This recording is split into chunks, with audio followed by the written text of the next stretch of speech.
मी तुमच्यासाठी त्याच्या बर्थडेचा केक आणलाय.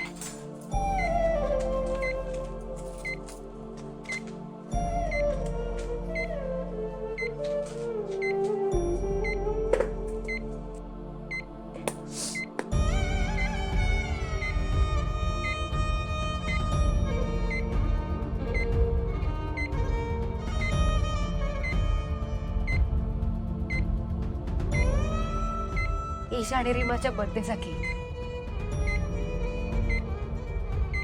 ह्या वर्षी तरी खाणार ना.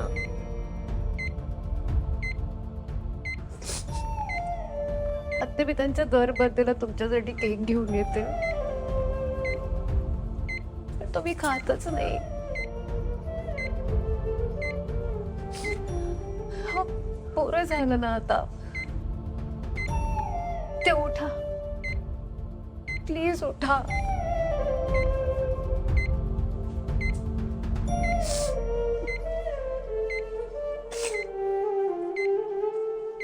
वर्षात खूप आनंद बघितला. घरात सगळं छान सुरू आहे, पण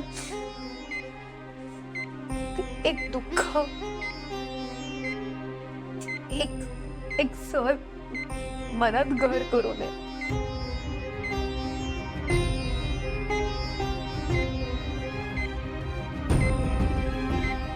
तुम्ही घरी नाही आहात, इथे आहात. मला तुमची खूप आठवण येते हो.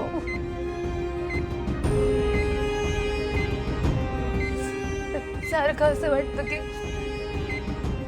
कधी तुम्ही उठाल आणि मला म्हणाल की नेत्रा चल, मला ईशा आणि रीमाकडे घेऊन चल, मला त्यांना भेटायचंय. त्या कधी होणार हो असं?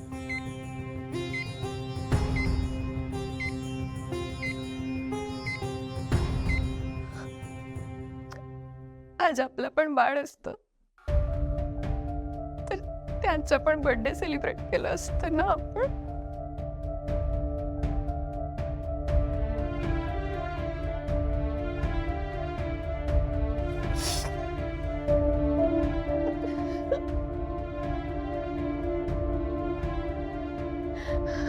आज आपल्या बाळाची खूप आठवण आली रे. त्यांना आपण जन्म पण देऊ शकलो नाही.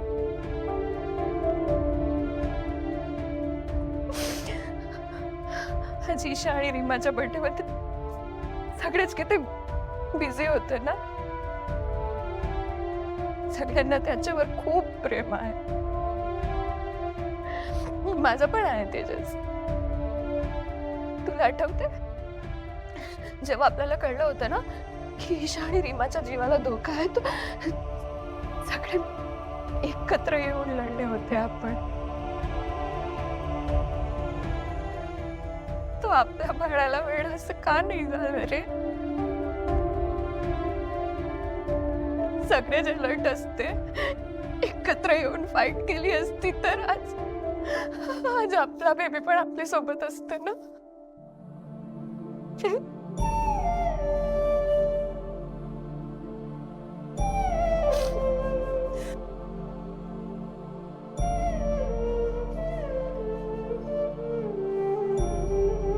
तेजस,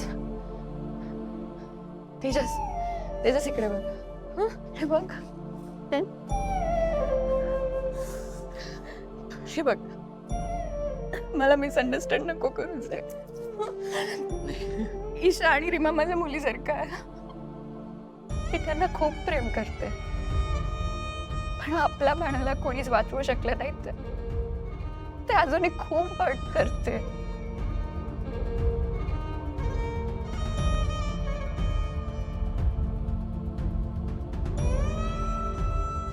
फाल्गुनी,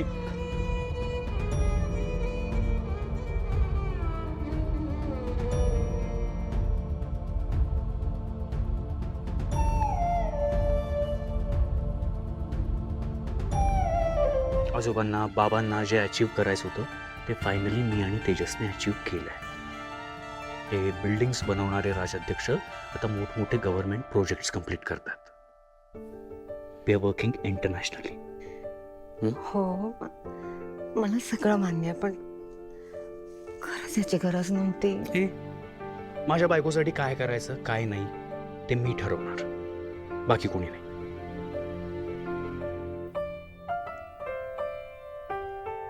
लग्नाला एवढी वर्ष झाली, पण तरी अजून एकदम नव्याने प्रेमात पडल्यासारखं बोलता. त्याच उत्साहात. असंच असतं निद्रा. जर तुम्हाला एखादा माणूस एकदा मनापासून आवडलं, तुमचं जर त्या माणसावर मनापासून प्रेम असेल, तर ते प्रेम दिवसेंदिवस वाढत जातं. परवापेक्षा काल जास्त, कालपेक्षा आज जास्त, आजच्यापेक्षा उद्या जास्त, उद्यापेक्षा परवा जास्त. आणि राहिला प्रश्न या गिफ्टचा, ज्या लक्ष्मीमुळे, ज्या लक्ष्मीच्या पायगुणामुळे हे सगळं झालंय, तिच्यासाठी एवढं तर करायलाच हवं ना.